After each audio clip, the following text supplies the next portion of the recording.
शहर के एक कॉलोनी में एक बुजुर्ग कपल अंकल और आंटी रहते थे। वो कॉलोनी अभी जल्द ही बनी थी, इसीलिए उसमें 4 से 5 घर बसे हुए थे। इनका बेटा इन्हें छोड़कर अपने पत्नी के साथ विदेश में रहता था, क्योंकि उसकी पत्नी ये नहीं चाहती थी कि वो घर पर रहकर अपने सास ससुर की मदद करे। ये बुजुर्ग अंकल और आंटी जिस कॉलोनी में रहते थे, उन्हें हमेशा से यह डर रहता था कि कहीं कोई घटना ना हो जाए, इसलिए वे ज्यादा घर से बाहर नहीं निकलते थे। लेकिन उनका ये रूटीन था कि वो हर सुबह सूरज निकलने के बाद टहलने के लिए निकल जाते थे। एक दिन दोनों रोज की तरह ही सुबह को टहलने निकले थे। उन्होंने देखा कि एक लड़का तेजी से साइकिल चलाता हुआ जा रहा है और उस साइकिल के पीछे एक फावड़ा बांधा हुआ था, लेकिन उन्होंने ज्यादा ध्यान नहीं दिए और चले गए। दूसरे दिन उसी समय फिर से वो लड़का दिखा और उसी तरह तेजी से साइकिल चलाता जा रहा था। इसी तरह तीसरे और चौथे दिन भी वो लड़का दिखा।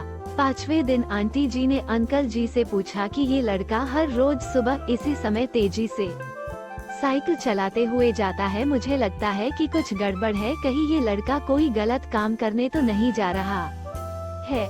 लेकिन अंकल जी ने मना कर दिया कि जा रहा होगा, कहीं हमसे क्या। परंतु आंटी जी बोली, हमको देखना चाहिए कि हमारे कॉलोनी में कोई गड़बड़ तो नहीं।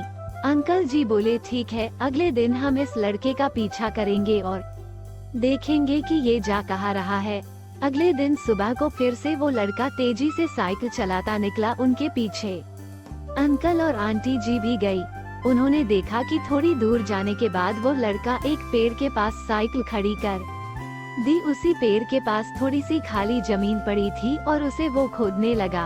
अंकल और आंटी जी कुछ देर तक देखते रहे कि ये लड़का क्या कर रहा है, लेकिन लड़का जमीन खोदे जा रहा था। कुछ देर बाद उन्होंने लड़के से पूछा कि आप ये जमीन क्यों खोद रहे हो। लड़के ने मुस्कुराते हुए कहा कि अंकल जी, मैं आप दोनों को रोज देखता हूँ, लेकिन आपको मुझसे डरने की जरूरत नहीं, और यहाँ जमीन इसलिए खोद रहा हूँ कि मेरी नई नौकरी लगी है। अंकल ने पूछा, कहाँ नौकरी लगी है, ऐसा कौन सा काम है जिसमें जमीन खोदनी है।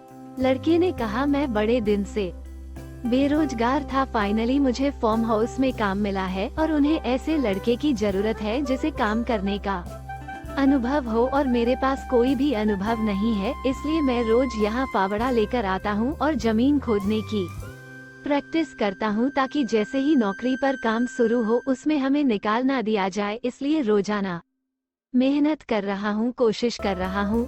उस लड़के की बात सुनने के बाद अंकल और आंटी जी ने लड़के को आशीर्वाद दिया और बोला, बहुत ही बढ़िया बात है, प्रयास ही जिंदगी में सब कुछ है। ये छोटी सी कहानी जिंदगी में बहुत बड़ी बात सिखाती है। तो अगर हमें सक्सेस होना है तो सक्सेस के लिए सबसे जरूरी चीज है कि हमें लगातार मेहनत, कोशिश और प्रयास करनी होगी, तभी हम जीवन में सफल होंगे।